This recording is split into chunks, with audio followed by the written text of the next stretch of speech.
Cher Claude, est-ce que tu peux rappeler quels sont les objectifs et les manières de faire de l'école pratique des hautes études en psychopathologie, puisque tu en es le doyen? Comment ça se passe dans cette école? Je vais essayer de te répondre. Merci d'abord, Stéphane, d'avoir accepté cet échange. En effet, c'est une école pratique des hautes études en psychopathologie. Et à cet égard, c'est une école qui tente de transmettre un savoir théorique, mais bien entendu articulé à la clinique. D'abord, est-ce qu'il convient de poser un diagnostic? C'est une question à laquelle Freud a répondu d'une manière, on va dire, double, puisque d'une part, il nous conseille, et c'est un principe éthique, de faire comme si nous ne savions rien quand on reçoit un nouveau patient, de faire comme si nous ne savions rien de la théorie psychanalytique, et même il va plus loin, puisqu'il nous dit que chaque cas est susceptible de remettre en question l'ensemble de l'édifice de la psychanalyse. Autrement dit, nous avons à prendre en compte la singularité du patient qui s'adresse à nous, comme si nous ne savions rien. Autrement dit, être à l'écoute de ce qu'il a à nous dire. Oui, tu souhaitais... Oui, là, tu nous rappelles l'ancrage que trouve l'école pratique dans l'enseignement de la psychanalyse. Puisque, en effet, c'est la psychanalyse et le meilleur de la psychiatrie, disons, qui a mis l'accent sur le fait que lorsqu'on a affaire à un patient, on a affaire à quelqu'un de singulier, tu viens de le dire, qui ne peut jamais être réduit à la catégorie ou au concept dont il viendrait illustrer le sens. En fait, tu viens de nous rappeler cet ancrage de l'école pratique dans l'enseignement de Freud. Tout à fait.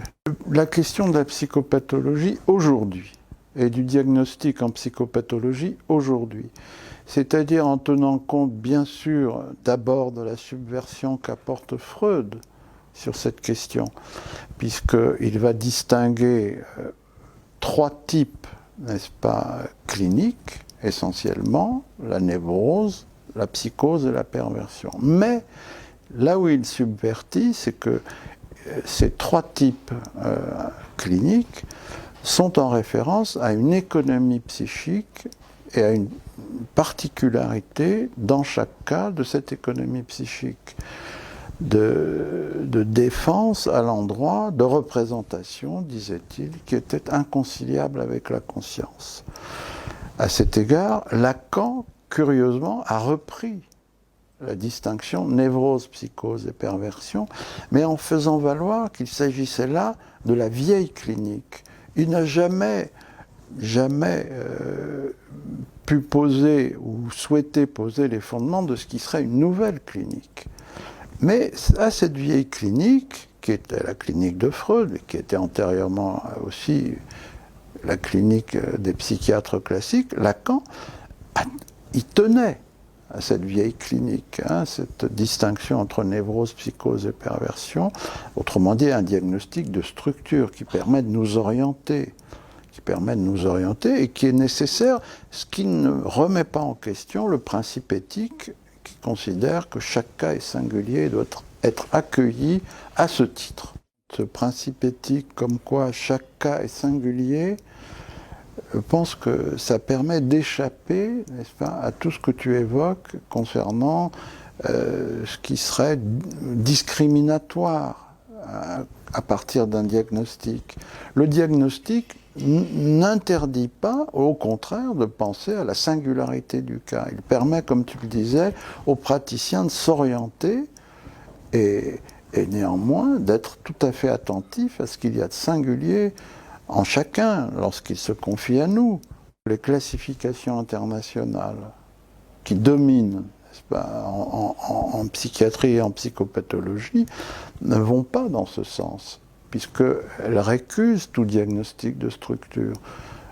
Les classifications sont aujourd'hui des classifications qui prennent en compte un certain nombre de symptômes, qu'on additionne les uns aux autres.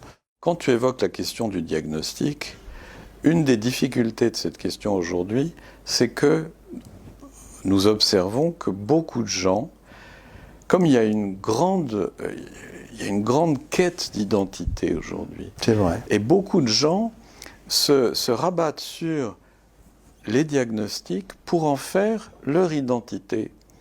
Il y a des raisons à ça, il ne s'agit pas de le leur reprocher, sauf que peut-être que dans l'école dont tu es le doyen, dans l'école pratique des hautes études en psychopathologie, nous sommes attentifs à montrer